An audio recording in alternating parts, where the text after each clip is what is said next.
Figure out your why how becomes very simple. आप वो दिन याद करो जब आपने अपनी नीट की प्रिपरेशन स्टार्ट करी थी। आपने क्यों करी थी? आपने क्या इस दिन के लिए स्टार्ट करी थी कि आप एक महीने पहले आकर यहाँ पर रो रहे होगे? आप सिर्फ यही सोच रहे होगे कि आखिरी का एक महीना बचा है, मेरे तो 400 नंबर आ रहे हैं, मेरे तो 300 नंबर आ रहे हैं, कैसे मैं वो जो सिलेक्शन की कट ऑफ है उसको पार कर पाऊंगा। आई नो ये बहुत ही इमोशनल वक्त होगा, बहुत ही डिप्रेस वक्त होगा और बहुत ज़्यादा आपको टेंशन हो रही होगी कि भैया 300 नंबर, 400 नंबर, क्या मैं 200 से ज़्यादा नंबर बढ़ा सकता हूँ? Is it possible? क्या है भी ये पॉसिबल? क्या हो सकता है कि नहीं हो सकता है? तो आंसर है यस। मैंने यहाँ पे एक थॉट लिखा है, when you figure out your why how becomes very simple. आप वो दिन याद करो जब आपने अपनी नीट की प्रिपरेशन स्टार्ट करी थी। आपने क्यों करी थी? आपने क्या इस दिन के लिए स्टार्ट करी थी कि आप एक महीने पहले आकर यहाँ पर रो रहे होगे, या आप एक महीने पहले आकर सारे वीडियोस देख रहे होगे हाउ टू स्ट्रेटजी, कैसे एक दिन में पढ़ें, कैसे 2 दिन में पढ़ें, कैसे एक दिन में रिवाइज करें? नहीं ना। आप इसलिए आपने प्रिपरेशन स्टार्ट करी थी क्योंकि आप अच्छे नंबर से सिलेक्शन लाना चाहते थे, अपने पेरेंट्स को प्राउड फील कराना चाहते थे। इसलिए नहीं कि आप फिर से एक बार और आपका सिलेक्शन ना हो। और जानते हो इतना बुरा लगता है जब आपके दोस्त का सिलेक्शन होता है, आपके अगल बगल वालों का सिलेक्शन होता है। वो जब इंस्टाग्राम पे, फेसबुक पे फोटोज पोस्ट करेंगे, आप उनकी फोटोज लाइक करोगे, तो आपको एक बहुत ही इमोशनल ट्रॉमा होगा एंड आप उस ट्रॉमा से नहीं गुजरना चाहते। सो आखिरी का एक महीना बचा है यार, जितना हो सकेगा उतना हम पढ़ने की कोशिश करेंगे और 200 से ज़्यादा नंबर मैंने खुद बनाए हैं और मैं इस वीडियो में आपको दिखाऊंगा कि कैसे आप बढ़ा सकते हो। अगर आपको विश्वास नहीं हो रहा तो मैं आपको दिखाता हूँ। ये देखो, ये मेरे AITS का रिजल्ट है। ये आप देख सकते हो, मेरे 591 मार्क्स हैं। ये फुल मॉक टेस्ट का है। 591, 591, 607, 597, 591, 591 और मेरे एक्चुअल टेस्ट में नंबर आए थे 710। मतलब कि 100 से भी ज़्यादा नंबर मैंने बढ़ाए थे आखिरी के 1 से 1.5 महीने में। आप देख सकते हो 594, 525, 595, 600 भी आते थे कभी कभी, एक बार 546 भी आया हुआ है। आपको ये चीज़ तो पता होगी यार कि 600 से 700 नंबर बढ़ाना इज इक्वल टू 400 से 600 नंबर तक पहुंचना। नीचे नंबर क्या कहते हैं इजी होता है और ऊपर नंबर बढ़ाना मुश्किल होता है। ठीक है, तो उस हिसाब से मैं आपको बता रहा हूं कि आपके 200 नंबर बढ़ सकते हैं। देखते हैं कैसे बढ़ेंगे। तो देखो, मेन रीजन क्या है आपके 300 से 350 या 400 नंबर आने का इस पॉइंट ऑफ टाइम पे? ऐसा नहीं है कि मोस्ट ऑफ द लोग का सिलेबस कंप्लीट नहीं है। मोस्ट ऑफ द लोग का सिलेबस कंप्लीट है, बस क्या है कि उनका एक सोर्स से नहीं कंप्लीट है। उन्होंने क्या किया है, थोड़ा इधर से पढ़ लिया, थोड़ा उस कोचिंग इंस्टीट्यूट से पढ़ लिया, थोड़ा कहीं से पढ़ लिया। अब हो क्या रहा है, आपको आती तो है चीजें बट आपको सब कुछ बिखरा हुआ है। तो अभी आपको क्या करना है, आखिरी के एक महीने में सब कुछ कलेक्ट करना है। कलेक्ट करने का मतलब यह है कि एक महीने में आपको सारी चीजें रिवाइज करनी है। ठीक है, तो दूसरी चीज होगी आपको रीड, रिवाइज एंड रिवाइज। आपको रिवीजन पे स्पेशल फोकस देना है यार। आप वो बच्चे नहीं हो जिसके 600 या 650 नंबर आ रहे हैं। अभी आपको इस पॉइंट ऑफ टाइम पे रिवीजन पे फोकस करना है, रिवीजन पे और सिर्फ प्रीवियस ईयर क्वेश्चन पे। आप अभी ज्यादा मॉक टेस्ट के पीछे मत भागो यार कि भैया मैं मॉक टेस्ट नहीं दे रहा हूं, मेरे को फोमो हो रहा है। ये सब नहीं सोचना है। ठीक है, अभी आपको क्या करना है, रिवीजन करना है और दबा के प्रीवियस ईयर क्वेश्चंस करने हैं। हम वीडियो में आगे बढ़े उससे पहले एक बहुत ही मेजर अनाउंसमेंट है जो मैं आपके लिए करना चाहता हूं। अनअकैडमी आरंभ, जो कि एक बहुत ही बड़ा और बहुत ही अवेटेड इवेंट है नीट और जेईई के बच्चों के लिए। चाहे आप 11th में हैं, चाहे आप 12th हैं या चाहे आप ड्रॉपर ही क्यों ना हो, अगर आप जेईई या नीट की तैयारी में लगे हुए हैं तो ये इवेंट सिर्फ और सिर्फ आपके लिए होने वाला है। ये इवेंट आपका 7 अप्रैल को 1 PM टू 3 PM तक होगा। इसको ज्वाइन करने के लिए आप डिस्क्रिप्शन में दिए हुए नोटिफाई मी पे एक लिंक है, उसको आप क्लिक करके आप उसको ज्वाइन कर सकते हैं एंड उससे आपको एक नोटिफिकेशन आएगा कि आप इवेंट ये मिस ना करें। वहां पर आपको 4 बड़े सरप्राइजेस मिल रहे होंगे। बहुत ही सारे फेमस पर्सनालिटीज, टॉप रैंकर्स और एजुकेटर्स होंगे। इस इवेंट में सब कुछ है जो कि आपको चाहिए होगा और ये इवेंट में जो 4 बड़े सरप्राइजेस हैं वो आपकी पूरी प्रिपरेशन जर्नी को बदल सकते हैं। So do join this event and do watch this event, क्योंकि बहुत सारे टॉप रैंकर्स एंड एजुकेटर्स आ रहे होंगे एंड बहुत ही जल्द आपको पता भी चलेगा कि कौन कौन इस इवेंट में आ रहे हैं। मैं भी इस इवेंट को लाइव देख रहा हूँगा और जो भी इस इवेंट के रिगार्डिंग अपडेट्स हैं वो मैं आपको अपने यूट्यूब चैनल और टेलीग्राम चैनल के थ्रू प्रोवाइड करता रहूंगा। अगर मैं वीडियो में आगे बढ़ूं तो आपको मैं बताना चाहता हूं कि अभी आपके पास बहुत ज्यादा टाइम है यार। 360 घंटे हैं, 360 आवर्स। अगर आप 12 घंटे भी डेली पढ़ते हो तो, और 12 घंटे पढ़ना डुएबल है। आपके पास काम ही क्या है यार? कोई आपके पास काम है क्या? आखिरी महीने में आपको कोई काम है? घर पे कोई काम नहीं है यार, आपको सिर्फ पढ़ाई करनी है और वही एक काम आपसे नहीं हो पा रहा है।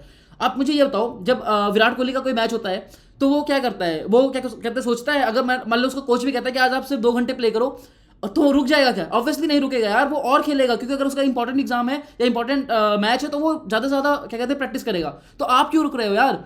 आप भी एक्सीलेंस के पीछे भागो ना। आप 12 घंटे क्यों नहीं पढ़ सकते यार? आराम से 12 घंटे पढ़ सकते हो। सो दैट्स वाई 360 घंटे हैं। आप उसको सिंपल डिवाइड करो, 120 घंटे बायोलॉजी में, 120 घंटे केमिस्ट्री में एंड 120 घंटे फिजिक्स में। और आपके किसी में भी 30 से ज्यादा चैप्टर नहीं है। बायोलॉजी की भी मैं बात करूं तो 40 चैप्टर में मान के चलूं तो आपके पास अप्रॉक्सीमेटली 3 घंटे पर चैप्टर हैं। और 3 घंटे बहुत होते हैं यार। आप 3 घंटे में एक बार उसको पढ़ सकते हो और रिवीजन भी कर सकते हो and that is more than enough. उसके बाद मैं बात करूँ टाइम टेबल की, तो आपको आखिरी के दिनों में, आखिरी के एक महीने में आपको 12 घंटे में पढ़ने हैं। आप कैसे पढ़ने हैं? तो सिंपल सी बात है यार, आपका नीट का एग्जाम कितने देर का होता है? 3 घंटे 20 मिनट का होता है ना। तो 3 घंटे तो लगातार पढ़ने की आदत डालोगे या फिर आपको वही 1 घंटे पढ़ना है? सिर्फ 3 घंटे डालना ही पड़ेगा आदत। 3 घंटे डालोगे तभी आपका जो अटेंशन है वो अटेंशन स्पैन बढ़ेगा और आप अपने सिली मिस्टेक्स को कम कर पाओगे। तो आपको 3 घंटे पढ़ने हैं, 3 घंटे के 4 स्लॉट्स देने हैं टाइम टेबल में। उसके बाद अब मैं बात करूँ सब्जेक्ट्स को प्लान कैसे करना है, तो देखो मैं कोई मसीहा नहीं हूँ कि जो आपको सब कुछ बता देगा, ठीक है। कुछ चीज़ें आपको भी करनी पड़ेंगी। यहाँ पर आपकी मैं सिर्फ हेल्प कर सकता हूँ, कोई आपकी जगह पढ़ नहीं सकता है, ठीक है। कोई आपकी जगह प्लानिंग करके आपको नहीं दे सकता है। मैंने बहुत सारी यूट्यूब पर वीडियोस देखी हैं कि आप ऐसे कर लो, पहले आप ये वाला चैप्टर पढ़ लो, फिर आप ये वाला चैप्टर पढ़ लो। बट भाई मुझे ये बताओ ना, क्या हर बच्चा सेम है?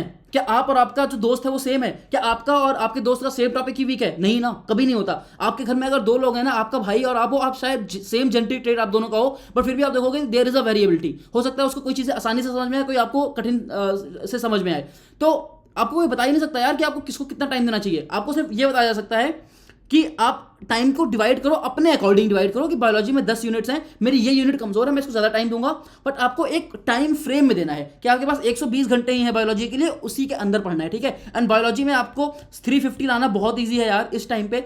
बस आपको रीड, रिवाइज एंड रिवाइज करना है, ठीक है। बायोलॉजी में क्वेश्चन प्रैक्टिस की बहुत ज़्यादा जरूरत नहीं है, बस आपको चीज़ें बार बार पढ़नी है। केमिस्ट्री की मैं बात करूँ, देखो इनऑर्गेनिक में आपको ऐसा बहुत लोग बोलेंगे आपको कि आप आखिरी में पढ़ लेना, ये कर लेना, वो कर लेना, बट मैं आपको फिर से बता रहा हूँ inorganic is not easy to remember. Inorganic आपको डेली सुबह उठ के पढ़नी ही पढ़नी है। डेली मॉर्निंग आप 1 घंटे इनऑर्गेनिक पढ़ो और सिर्फ एनसीईआरटी पढ़ो और आपके सारे के सारे क्वेश्चन सही होंगे। मेरे सारे के सारे क्वेश्चन सही थे और मैंने कुछ स्पेशल नहीं किया था इनऑर्गेनिक के लिए, सिर्फ एनसीईआरटी पढ़ी थी बस। हाँ, आखिरी के 1 महीने में डेली सुबह सुबह उठ के मैं इनऑर्गेनिक केमिस्ट्री पढ़ता था। ऑर्गेनिक फिजिकल की अगर मैं बात करूं तो आप ऐसा कर सकते हो, अभी आपके पास मोटा मोटा देखा जाए तो 4 वीक्स का टाइम होगा।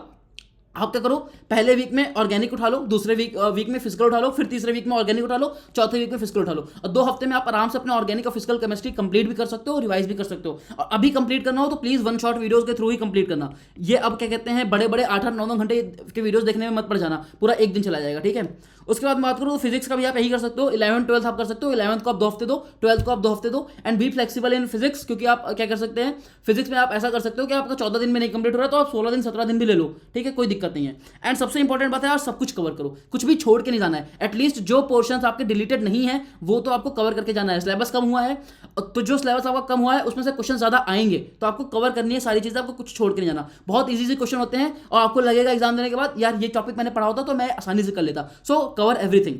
देन उसके बाद मैं बात करूं तो देखो, आप एक टारगेट रखो भाई कि मैं एक दिन जब मेरा खत्म हो ना, एक दिन जब मेरा खत्म हो तो मेरे कम से कम उस दिन 15 से 20 मार्क्स बढ़े होने चाहिए, ठीक है। अगर आपका कोई चैप्टर लेते हैं बायोलॉजिकल क्लासिफिकेशन कमजोर है, उससे आप हमेशा 4 नंबर गलत करते हो, तो वो चैप्टर ऐसा पढ़ना है भाई कि उससे अब 4 नंबर या 8 नंबर का जो भी क्वेश्चन आए, 2 क्वेश्चन आए, 3 क्वेश्चन आए, वो मेरा सही होना चाहिए। और अगर आपने ये चीज कर लिया, अगर आपने 15 नंबर भी एक दिन बढ़ा लिया तो आपके पास अभी 30 दिन है, 450 नंबर। मैं कह रहा हूं आपकी आधी 50% डिफिशिएंसी है, तो भी आप 200 नंबर बढ़ा सकते हो। मैंने खुद किए हैं, मैं अपने नंबर को 590 580 से 710 लेकर आया हूं। 130 मार्क्स का इंक्रीज कम नहीं होता मेरे भाई, ठीक है। अगर आपका अभी मान लो 400 है और आपके 600 आ सकते हैं, बिल्कुल 600 आ सकते हो और आप एक अच्छा सिलेक्शन ला सकते हो, ठीक है। तो अभी आपको सिर्फ पढ़ना है, अभी फ्यूचर के बारे में कुछ नहीं सोचना है। Don't lose hope. एंड ये थॉट मैं आपको बताना चाहता हूं, the best way to predict your future is to create it. आप अभी से अपना फ्यूचर प्रेडिक्ट नहीं कर सकते कि भाई मेरा ये गवर्नमेंट कॉलेज मिलने वाला है या मेरा ये होने वाला है, ठीक है। बहुत अच्छे अच्छे लोग होंगे जिनका अभी क्या कहते हैं आखिरी महीने में प्रिपरेशन खराब हो जाएगा। सो अभी यही 1 महीना है जब आप अपना फ्यूचर क्रिएट कर सकते हो, ठीक है। तो मैं चाहता हूं कि आप जो हो वो अपने दोस्तों के इंस्टाग्राम पोस्ट पर उनके सिलेक्शन के बाद आप जाके लाइक मत ठोको, इवन आप अपने सिलेक्शन की फोटो डालो और दूसरे लोग आप पे लाइक ठोके, ठीक है। So I want this and I hope आपको ये वीडियो समझ में आई होगी, आपके भेजे में कुछ गया होगा और आप आखिरी के 1 महीने में अपना पूरा एनर्जी लगाकर पढ़ाई करेंगे, ठीक, और 200 नंबर बढ़ सकते हैं। चलो बाय बाय, मिलेंगे अपने नेक्स्ट वीडियो में। कोई भी डाउट हो तो कमेंट सेक्शन में जरूर पूछना। चलो बाय बाय।